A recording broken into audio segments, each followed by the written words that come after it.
We have this idea that Tantra is something quite exotic, complicated, and full of esoteric practices around sex.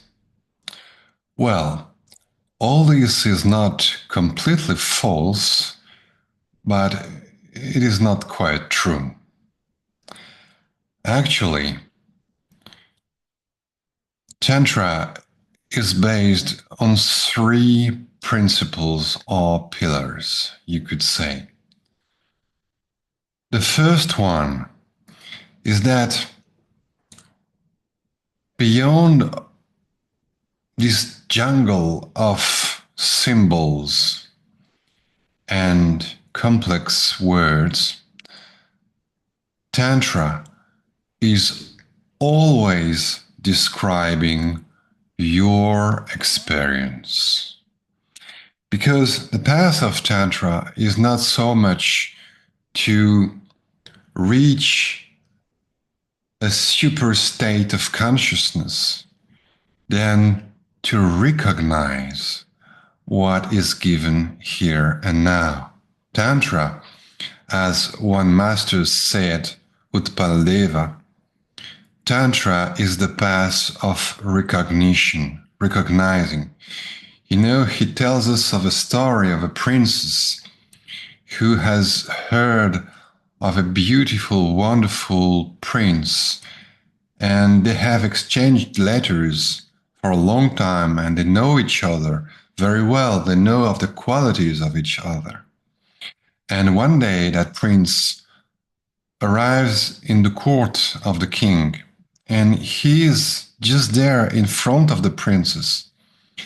But what happens is that the princess finds no satisfaction in this. Why? Because she sees the prince, but she does not recognize him. That is, she does not recognize in what she sees the qualities she has been hearing about. So she has no real satisfaction. And it is the same with what we call cosmic consciousness, divine presence, and so on. Consciousness, our true being, the true essence of everything, is seen. For if it was not seen, nothing could be seen. So everything is seen in the mirror of consciousness.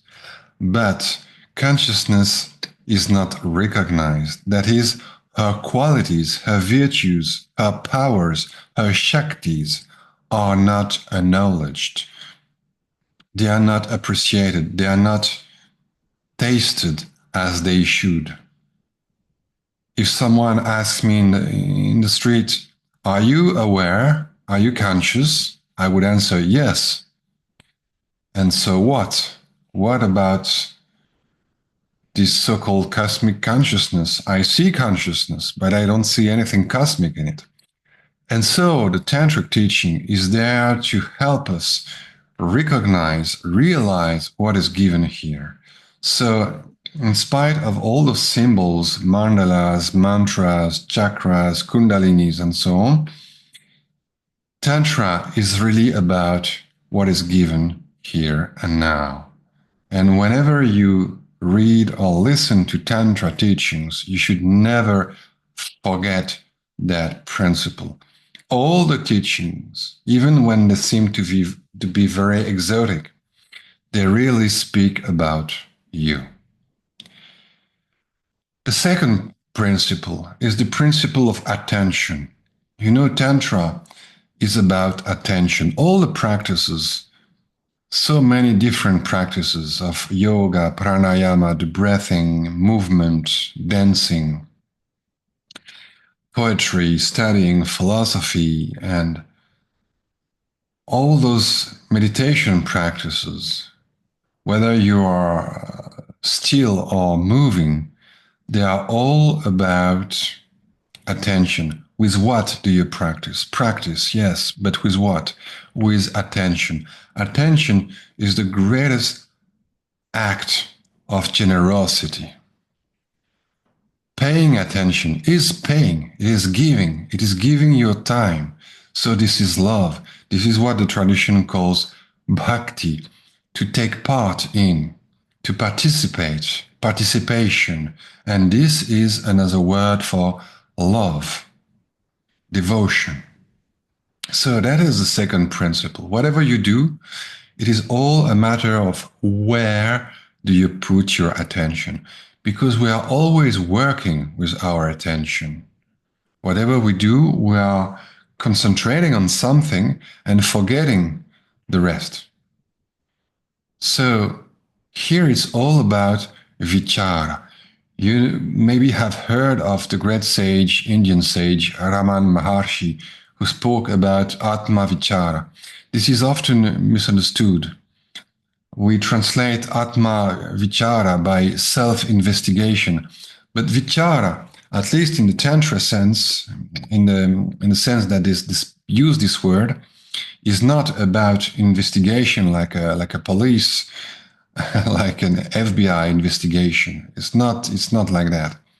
It is rather paying attention, deep diving into yourself, into what is again given here and now.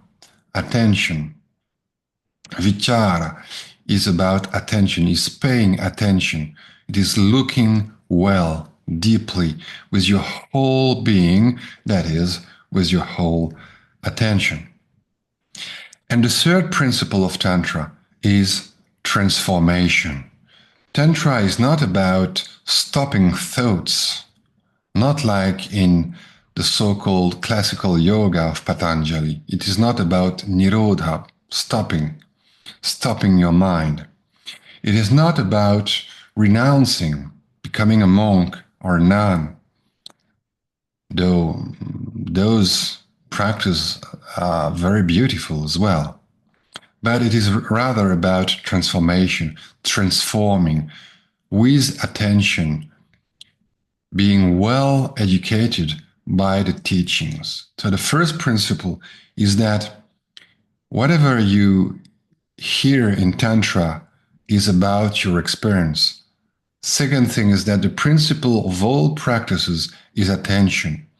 And third is that those practices of attention, they aim to transform your experience rather than to stop or change it or renounce it.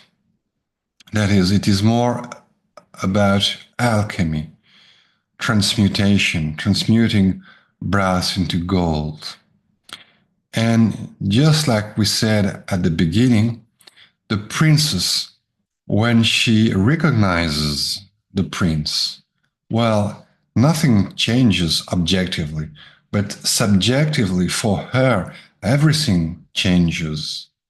And she finds deep satisfaction just by having paid attention and having recognized the Shaktis of the prince that she had learned about through the letters and the speech of other people, and making the connection, the yoga, with what she is seeing here and now.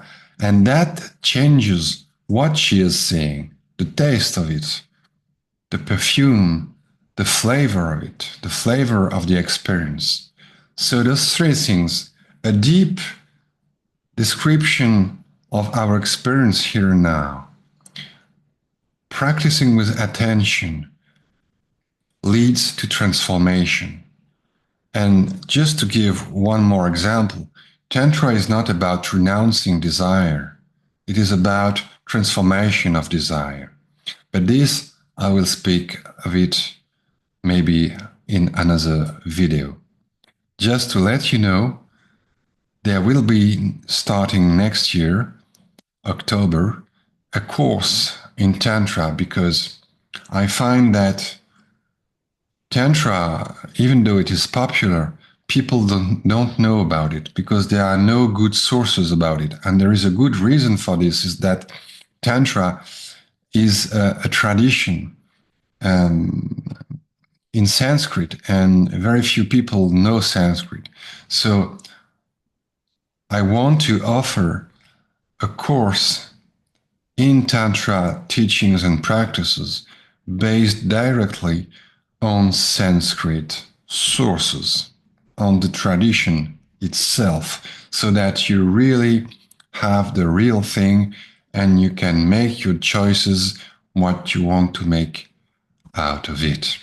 Thank you for your attention and have a good day.